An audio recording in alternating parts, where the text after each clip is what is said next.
This is Renee. Renee is a veteran who is disabled in the line of duty.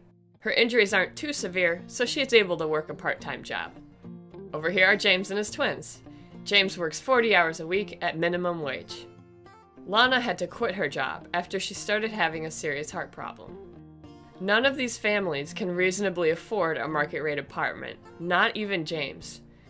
Actually, there's almost nowhere in the US where someone working full-time at minimum wage can pay for a one-bedroom apartment without spending more than 30% of their income.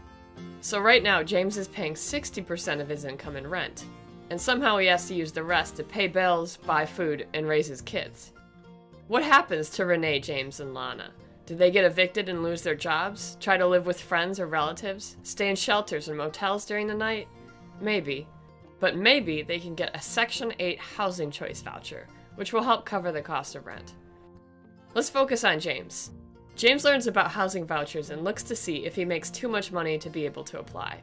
His income is very low, so he's eligible.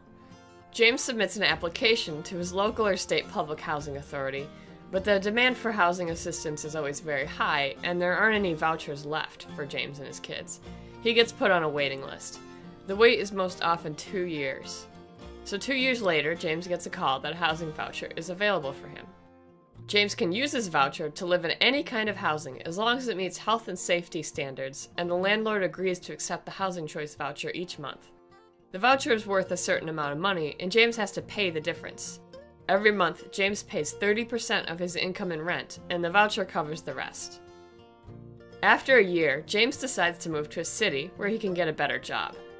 He can move anywhere in the US that has a Section 8 program, and his housing voucher will go with him, as long as he works out the details with his current public housing authority before moving. In most cases, James will have to live in an area for a year before moving again. Sometimes, though, housing choice vouchers are attached to specific housing units, and these are called project-based vouchers. If James applied for and received a project-based voucher, when he moves away, he will lose it. The next eligible family on the waiting list moves into that housing and gets the voucher.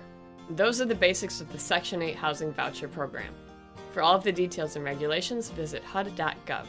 Practitioners may also find the Public Housing Agency's toolkit useful at csh.org/PHA toolkit.